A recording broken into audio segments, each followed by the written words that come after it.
All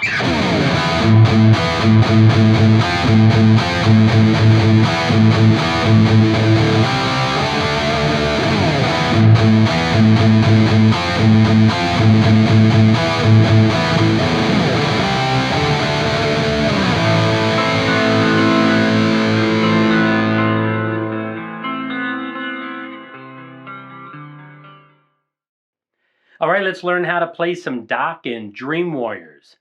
This is from, I believe, the Nightmare on Elm Street #3 movie. All right, and I just played the riff for you. And so we're going to take a look at measure number 1. This is basically kind of the intro riff of the song. Measure number 1, what we're going to do is we're going to go...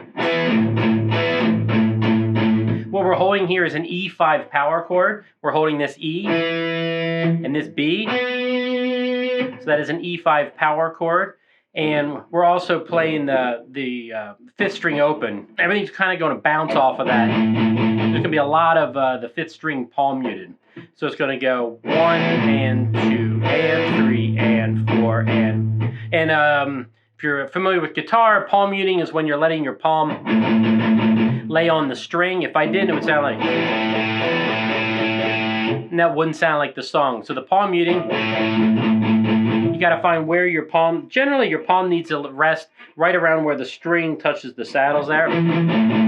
But you don't want it back too far, or else it's not going to palm mute anything. And if it's up too far, you can't really hear the note. So you got to get back right around here. So really, you got to find where it is on your guitar. No, back it up. That sounds good right there. So that first measure goes 1 and 2 and 3 and 4 and... All right, then the second measure is going to take this E5 power chord and move up a half step to F. And go 1 and 2 and 3 and 4 and... Then for measure number 3, we're going to go right back down to the 2nd, 4th fret here with this E5 power chord and go... We're going to go 1 and 2 and 3 and 4 and... If you're wondering why those zeros there at the end on the and of 4, it's probably because he knows he's going to go. He's going to be going to play some chords, so I think that is his hand transitioning, going. You know, kind of transitioning into those chords. So measure 3 once again goes 1 and 2 and 3 and 4 and... All right, measure number 4 is basically, it's just a C chord, C power chord here. It's the 3-note power chord, not just the 2. It has the root on top here. And it's going to go 1, 2, and... So it goes... And then you see with that 5, 7, 7, it kind of slides down. So measure 3 going into 4 is going to sound like... I don't know why I keep going. He doesn't do that. He just goes... Which is pretty simple. There's not really nothing... There's nothing too hard here. And then in measure number 5, it's going to go back to the E power chord here. Sometimes I use this finger for the E5 power chord. Sometimes I use my pinky. To me, they're interchangeable. If you're like, well, I've always used this finger for a power chord, simply go ahead and keep using that. But you might see me use this, or this.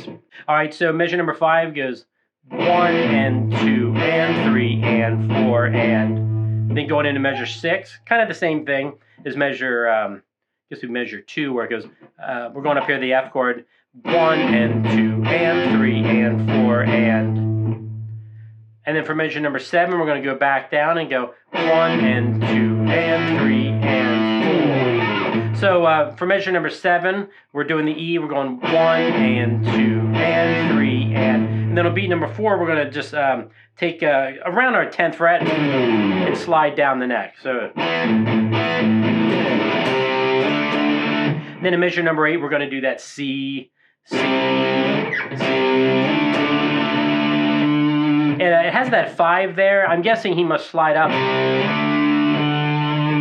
Then you must be able to hear that this D here continue to ring until the verse starts. All right, now let's go ahead and I will play it and you play along with me. Now, when I play this, the tempo is at 118. I'm not checking that. I don't have a I don't have a metronome here. I'm just playing it how I hear it in my head. So it may not be the exact beats per minute, but I think you get the idea. All right, here we go. 1, 2, 3, 4.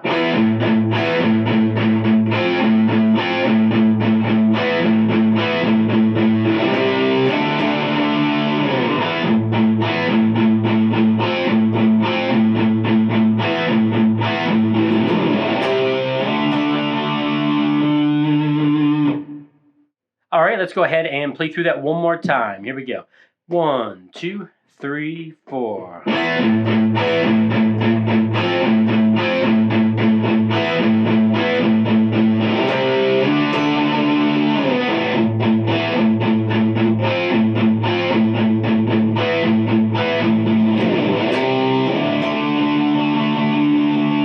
And that is how you play the Dream Warriors riff by Dokken. It was played by the guitar player George Lynch.